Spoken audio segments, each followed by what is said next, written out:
కానీ నిజంగా సార్ 400 సంవత్సరాలు అన్య మతస్థులు పాలించినా కూడా కరెక్ట్. చెక్కు చెదరని ధర్మం మనది. అది దాన్ని భ్రష్టు అది పట్టిస్తున్నారు. మనవాళ్ళు చేస్తున్నారు. మనాళ్ళు అది మనల్ని that is, భ్రష్టు పట్టిస్తారు. అంటే ఇప్పుడు ప్రతి వాళ్ళు కూడా డబ్బులు డబ్బులు డబ్బులు తప్ప ఇంకొక ఇంకా ఆలోచన అసలు లేదు. ఆలోచన లేదండి. ఇప్పుడు గమ్మత్తు మొన్న ఈ మధ్య నేను 4-5 మంత్స్ కింద చూశానండి ఒక వీడియోలో. ఆ వీడియో ఏమిటంటే ఆటో రిక్షా పోతాయిందండి. సో ఆటో రిక్షా వెనకాల కనపడుతుంది ఇదేదో. ఆ వెనకాల ఏమిటంటే ఒక message, please do not sound horn, Hindus are sleeping. బా ఏమండి సూపర్ అండి. విజిలేయాలండి అంటే నిజంగా. హిందూ విజిలేయాలి అసలు. డోంట్ సౌండ్ హార్న్, ఎందుకంటే బాగా సో హార్న్ అదే, అదే, నాయిస్ అదే. చేయొద్దండి బాబోయ్, ఆ, మన వాళ్ళందరూ నిద్రపోతున్నారు, అది. వాళ్ళని కాస్త అట్టా ఉంచండి సార్. అది అది అరే ఏం మెసేజ్ సార్ అది. అసలు ఈలా వేయాలి సార్ అసలు. నిజంగా ఆడు హ్యాట్స్ ఆఫ్ నిజంగా. సో అటువంటి పరిస్థితిలో ఉన్నామండి. బా. ఇంత నిద్రపోతున్నప్పుడు గవర్నమెంట్ వాళ్ళు అయిన అడ్వాంటేజ్ తీసుకుంటారు, ముస్లిమ్స్ తీసుకుంటారు, క్రిస్టియన్స్ తీసుకుంటారు. మన మదర్ ల్యాండ్ని, మన ధర్మాన్ని, మన సనాతన ధర్మాన్ని మనం కాపాడలేకపోతే ఎవరు కాపాడతారు? ఈ భూమి అంతా ఏమైంది సార్? 250 చదరపు కిలోమీటర్ల భూమి అంతా ఏమైపోయింది? దట్ ఈస్ మెయిన్ ప్రాబ్లం అండి. 27 ఎకరాలు అవ్వడం ఏంటి సార్? 250 square kilometres. ఆ రోజుల్లో మైల్స్ మైల్స్ ఉండేది. ఇప్పుడు 27.5 స్క్వేర్ కిలోమీటర్స్. ఏమండి 1.6 కిలోమీటర్స్ ఈజ్ 1 మైల్ అండి. అవును. సో అక్కడ చూసారంటే 250 టైమ్స్ 1 దాదాపు 400 స్క్వేర్ కిలోమీటర్స్ ఆ టైంలో ఉంది. దానికి 27.5కి వచ్చిందండి. అంటే గవర్నమెంట్ తర్వాత గవర్నమెంట్ సబ్జా చేసుకుంటూ కూర్చున్నారు మన ల్యాండ్స్ని. ఒక్కళ్ళు కూడా తెలియదు, ఒక్కళ్ళు కూడా దాని గురించి ఆలోచించట్లేదండి, ఒక్కళ్ళు కూడా క్వశ్చన్ కూడా చేయట్లేదు అనమాట. ఇప్పుడు మన పాయింట్ ఏమిటంటే ఏం జరుగుతాయండి అంటే ఇప్పుడు అందరూ రాజకీయాల్లో ఉండాలి, అదేం సమయం. సార్ హిందువుల్ని ఎవరు శాసిస్తున్నారు సార్ ఇప్పుడు అక్కడ? అది నాకు అర్థం కావట్లేదు. మిమ్మల్ని తిరుమలలో మీటింగ్ పెట్టకుండా ఆపిన శక్తి ఎవరు? తిరుమలలో ఒక మాఫియా ఉందండి, హిందూ మాఫియా, హిందూసే. మాకు తెలుసు వాళ్ళు. వాళ్ళు ఎప్పటి నుంచో. యాక్చువల్లీ ఏమైందంటే మీరు మా వెబ్సైట్ చూశారు కదా, మేము బాల సంస్కార్ కేంద్రాస్ అని పెట్టామండి. దాదాపు 200 ఉన్నాయి. ఓకే. సో మేము ఎవ్రీడే ఏదో ఒక పోస్ట్ చేస్తాను ఉంటాం. 365 days సేవ్ టెంపుల్స్ లో ఒక పోస్ట్ ఉంటుంది. ఓకే. ఒకసారి ఏం చేసామంటే, ఒకసారి కాదు ఎప్పుడైనా, ఇప్పుడు ఈ ఫలానా బాల సంస్కార కేంద్రాలు ఏదైనా చేశారనుకోండి, సో ఏం చేస్తామంటే ఆ బాల సంస్కార కేంద్ర పిల్లలు ఎవరైతే ఉంటారో వాళ్ళ పిక్చర్లు కూడా పెడతామండి. ఇదంతా దాని గురించి వీళ్ళని. తర్వాత కింద మేము అన్నిట్లో కూడా if you are interested you can donate money అని కింద పెడతామండి. సో ఒక మహానుభావుడు తిరుపతిలో అది చూసి,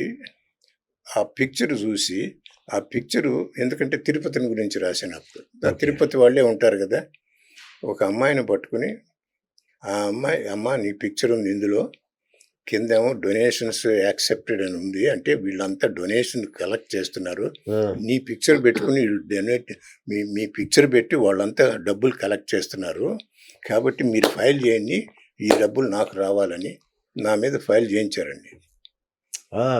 నా మీద కేసు ఫైల్ చేశారు. ఇది డబ్బుల కోసం అని ఎంఐ చేత ఫైల్ చేయించారనమాట. సో అది తర్వాత ఏదో మనకు తెలిసిన వాళ్ళు ఉన్నారు, ఏదో మొత్తాన్ని. పాయింట్ ఏమిటంటే అప్పటి నుంచి కూడా ఎందుకంటే వాళ్ళు తప్ప హిందూ మతాన్ని గురించి మాట్లాడడానికి ఎవరికి అధికారం లేదు. ఏదన్నా తిరుపతిలో ఏదన్నా యాక్టివిటీ ఇవ్వాలంటే వాళ్ళ పర్మిషనే కావాలి.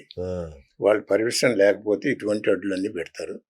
అతను లీగల్ ఒక డిగ్రీ కూడా ఉంది, మాట్లాడితే పటక్కని ఫైల్ చేస్తాడు మీ మీద. మీరు ఏం చేయకపోయినా సరే, అక్కడ నుంచున్నా సరే, నుంచోకపోయినా సరే మీ మీద ఫైల్ చేసేస్తాడు ఆయన. అప్పుడు ఏమనుకుంటారు ఎవరి సిటిజన్ ఏమనుకుంటారు అబ్బో నాకెందుకు అంతే కదా. అవును, సో అలా అవును. డిస్కరేజ్ చేసేస్తారనమాట. Okay, okay. సో అది పరిస్థితి. సార్ ఈ తిరుమల లడ్డులో కల్తీ కూడా ఈ కోవలో ఉంది అనుకోవచ్చా సార్? అంటే ఇప్పుడు ఈ లులు మాల్ గానీ, ఈ ముంతాజ్ హోటల్ గానీ, ఈ లడ్డు కల్తీ గానీ ఇది కూడా అలాంటిదేనా? అంటే దాడి అయినా మన అది హిందూ అది ధర్మం మీద? జగన్మోహన్ రెడ్డి గారి టైంలో జరిగింది ఇది. అంటే ఇప్పుడు దాని గురించి డెఫినెట్ గా ఏదో సినిస్టర్ ప్లాన్ ఉందండి. ఓకే. లేకపోతే ఇప్పుడు ముందు 2 థింగ్స్ ఎప్పుడు కూడా డబ్బులు తప్ప మన వాళ్ళు ఎవరు దేని గురించి ఆలోచించరు. ఆలోచించారు. అది ఇప్పుడు ఫిక్స్. ఎక్కడ డబ్బులు మనం సేవ్ చేసుకోవచ్చు, సేవ్ చేసుకున్నది మనం ఎలా తినొచ్చు అది చూసుకుంటారు. కాబట్టి ఈ కల్తీ తీసుకొచ్చామంటే దాదాపు సగం రేటుకి వస్తుంది కాబట్టి ఓకే. మనం అది కబ్జా చేసుకోవచ్చు. ఎవరికి తెలుస్తుంది లడ్డూలు నిజంగా ప్యూర్ ఘీనా అది తెలియదు కాబట్టి సో చేసేద్దామని చేస్తారు. బట్ నా ప్రాబ్లం ఏమిటంటే ఎవరైతే లడ్డూలు చేస్తున్నారో వాళ్ళకి తెలియదండి అది. బ్రహ్మాండంగా తెలుసు సార్. కిలో ఘీ బహిరంగ మార్కెట్ లో 5,000 6,000 దొరుకుతుంది సార్. ఉంటుంది 400 400 కి కిలో ఎట్లా వస్తుంది సార్ ఎట్లా అట్లా? వస్తుంది? ఇప్పుడు ఈ ప్రీస్టులు కానీ ఈ cooks who are making laddoos వాళ్ళు ఎందుకు అలర్ట్ చేయలేదు అంటే వాళ్ళకు కూడా ఏమన్నా పాత్ర ఉంది ఇందులో? వాళ్ళు నిజంగా హిందూనా ఆర్ క్రిస్టియన్సా ఆర్ వాళ్ళని సప్రెస్ చేశారా? ఇప్పుడు మనం కుక్గా ఉన్నప్పుడు ఆ స్మెల్ని బట్టి మీకు తెలిసిపోతుంది కదండి. ఎంతసేపు అండి? మనకే తెలుసు, మరి అటు కుక్కుడు తెలీదా? ఇందులో అది సో అటువంటిది వాళ్ళు చూసి చెప్పేస్తారు.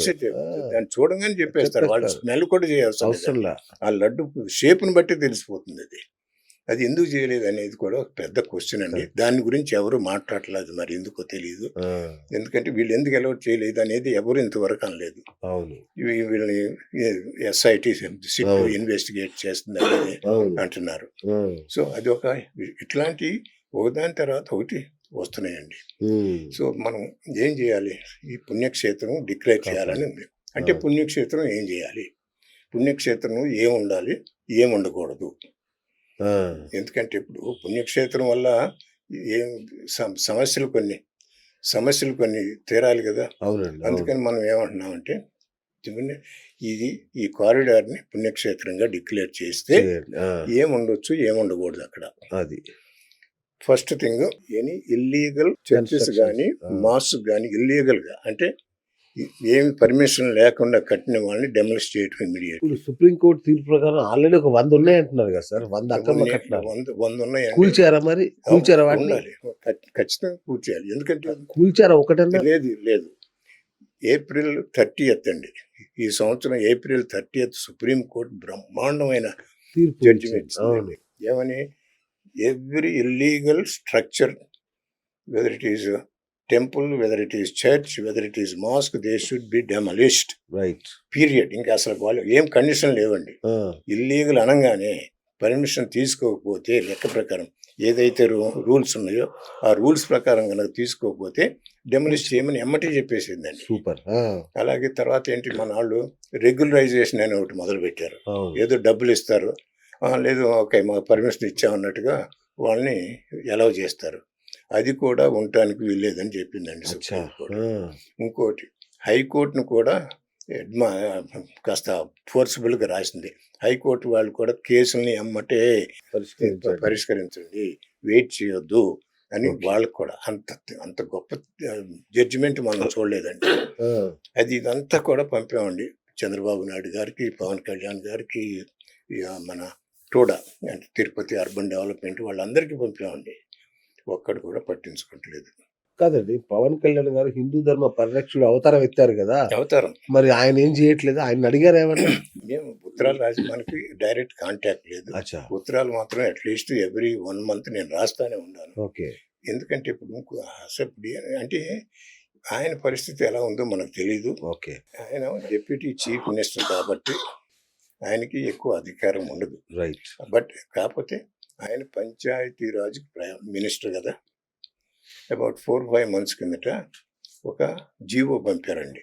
ఏమని, అందరు కలెక్టర్కి ఈయన ఆర్డర్ చేశారు. అందరు కలెక్టర్స్ ఎన్నైతే ఇల్లీగల్ స్ట్రక్చర్స్ ఉంటాయో మీ డిస్ట్రిక్ట్లో ఎమ్మటే లిస్టు ప్రిపేర్ చేసి మాకు సబ్మిట్ చేయండి అని రాశారండి. బ్రహ్మాండం కదా, అద్భుతం. 10 days తర్వాత విత్డ్రా చేసేసుకున్నారండి. బా అంటే ఎంత ప్రెషర్ వచ్చి ఉండాలి మీరు ఇమాజిన్ చేయండి. బట్ ఈయన ఏమన్నారు, నా ప్రాణం ఇస్తాను సనాతన ధర్మాలు. అవును ఏమండి, అంటే మన అన్నాడు. ప్రాణం ఇప్పుడు ప్రాణం డెఫినేషన్ ఏదో మనం ఆయన దగ్గర అది తీసుకోవాలి, కొత్తది తీసుకోవాలి. మనకు తెలియదు ఏమంటారు. అంటే ఇప్పుడు ఒక హిందూనేనండి కాంప్రమైజ్ అయ్యేది. No other religious